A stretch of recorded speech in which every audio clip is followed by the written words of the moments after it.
I'm here with Conway from Fillet Fish Australia, and in front of us we've got a beautiful red emperor that Conway's just filleted up. Now Conway, walk us through it. What do we have? Okay mate, so basically we started out, we've taken two nice fillets over the ribs, still got the skin on and the pin bone in, but we'll do that a bit later on. For this purpose we're just filleting the fish today. And then remove the wings here, so plenty of great meat on the wings, just give them a bit of a wash, cut out any bits of guts that's on the side there that gets caught. Then we've got a lovely head here, you know, great for stock, you know, good. You can always utilise these parts of the fish, you know, whether it's for bait, whether it's in your garden, whether it's for stock or cooking, and the frame of the fish as well. So chop that up, great stock again. And safe to say, we've really maximised the fish here, haven't we? We haven't let anything go to waste.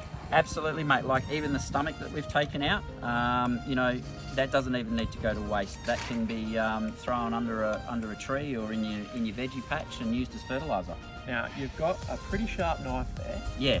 How important is the knife when it comes to filleting fish? Your sharpness of your knife is really key.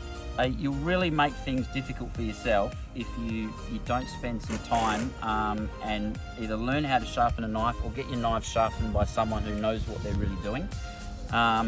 You know, in a factory environment, all the guys sort of that I work with, they have their whetstones and we all sort of old school hand sharpen our knives. Yep. But there's some, you know, fairly good machines these days you can pay for to get a decent edge. And then obviously your stone is the tool you utilise to sharpen your knife, and then your steel here is what you use to maintain your edge.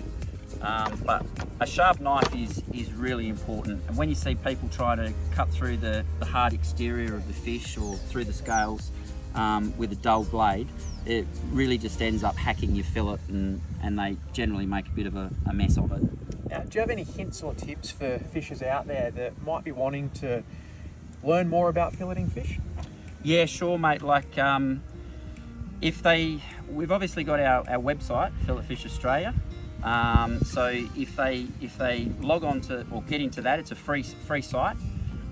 There's a range of different species that we fillet, from filleting the fish to skinning and pin boning. Yep. And then there's also your techniques that you can use if you're just starting out, where, you know, I would have filleted this red emperor, but instead of going over the ribs like I did, I would have left the rib cage in, and I would have actually torn the fillet away from the pin bones, and then you can remove the ribs after.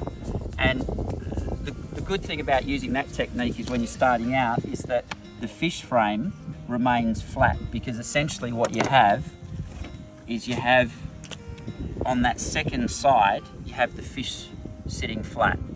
And that makes it a lot easier then to run your knife down knowing that you've got a flat surface. When you remove the first fillet, then you obviously have a bit of curvature when the head's attached. It's sort of like that.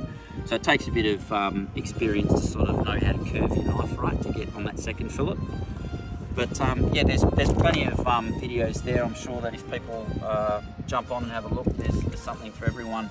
Great. Well, thanks for joining us today, and hopefully if there's anyone out there that needs to get a bit more of a helpful hand with their filleting to really maximise the resource, we'll send them your way and visit the website. Absolutely. Thanks very much for having us, Zach. Thanks, guys.